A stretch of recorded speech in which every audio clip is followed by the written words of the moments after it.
السلام علیکم ورحمۃ اللہ وبرکاتہ۔ آل ان انڈیا چینل میں آپ کا استقبال ہے۔ ناظرین، آج ہم حضرت جی مولانا سعد صاحب کا پہلا انٹرویو آپ کے سامنے پیش کرنے جا رہے ہیں۔ مرکز نظام الدین میں بڑی تعداد میں تبلیغی جماعت کے اراکین کے پھنسے ہونے کو چھپا ہونا قرار دے کر تبلیغی جماعت کے خلاف میڈیا میں چلائی گئی مہم اور پولیس کی کارروائی کے بعد پہلی بار انٹرویو دیتے ہوئے جماعت کے سربراہ حضرت جی مولانا سعد صاحب نے واضح کیا ہے، نہ وہ روپوش ہے اور نہ جماعت کا کوئی رکن چھپا ہوا تھا۔ واضح رہے کہ یہ مولانا سعد صاحب کا پہلا انٹرویو ہے جو انہوں نے انقلاب کو تحریری طور پر دیا ہے۔ انقلاب کے ذریعے بھیجے گئے 14 سوالوں کے جواب میں حضرت مولانا سعد صاحب نے اللہ تعالی، اپنی حکومت اور عدلیہ پر اعتماد کا اظہار کیا ہے۔ اس سوال پر کہ کورونا وائرس آپ کی نظر میں کتنا خطرناک ہے اور اس سے بچنے کے لیے لاک ڈاؤن کس قدر ضروری ہے، جواب میں فرمایا مولانا سعد صاحب نے واضح طور پر کہ کورونا کے سلسلے میں ارباب حکومت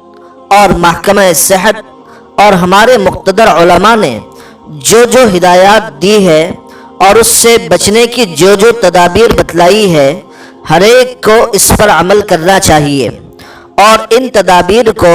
100% اختیار کرنا چاہیے۔ پھر ایک سوال ہوا 13 سے 15 مارچ 2020 کو مرکز میں ہونے والے اجتماع کے بارے میں کہ کورونا کے پیش نظر اس پروگرام کو ہونا چاہیے تھا یا نہیں اور کہاں غلطی سرزد ہوئی۔ مولانا نے جواب میں کہا کہ ایسا وکلاء حضرات کہتے ہیں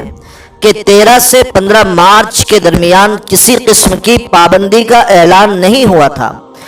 اجتماع کے بعد قریب 2400 افراد کے مرکز میں رہ جانے کے سوال پر تبلیغی جماعت کے امیر صاحب نے بتایا کہ سال کے 365 دن 2000 سے زیادہ کا مجمع ہر وقت رہتا ہے، خواہ کوئی جوڑ ہو یا نہ ہو۔ میڈیا میں تبلیغی جماعت کے تعلق سے زہر افشانی کے متعلق سوال پر مولانا سعد صاحب نے جواب دیا کہ جہاں تک ہمارا خیال ہے میڈیا کو صحیح بات کا علم نہ ہو سکا، جس کی وجہ سے بہت سی غلط فہمیاں پیدا ہوئی۔ غیر ملکی اراکین کے چھپے رہنے اور سامنے نہ آنے کے الزام پر بھی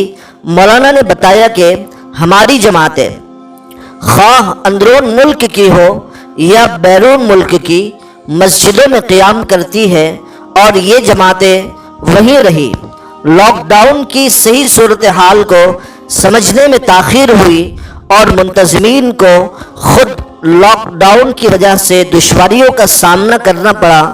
جس کی وجہ سے یہ صورتحال بنی اور اس کو چھپنے کا نام دینا کسی طرح بھی مناسب نہ ہوگا۔ یہ پوچھنے پر کہ اتنا سب کچھ ہونے کے بعد بھی آپ سامنے کیوں نہیں آئے اور کھل کر بیان نہیں دیا، امیر جماعت نے سادگی سے کہا کہ میری زندگی میں اور عالم انسانیت میں پہلی بار اس طرح کے سنگین حالات تھے جس میں احتیاط کے طریقے بھی انوکھے تھے، لہٰذا سامنے آنے کے اس وقت کے جو ضابطے تھے ان سب پر عمل کیا گیا۔ ایک سوال کے جواب میں پھر جب مولانا سے یہ پوچھا گیا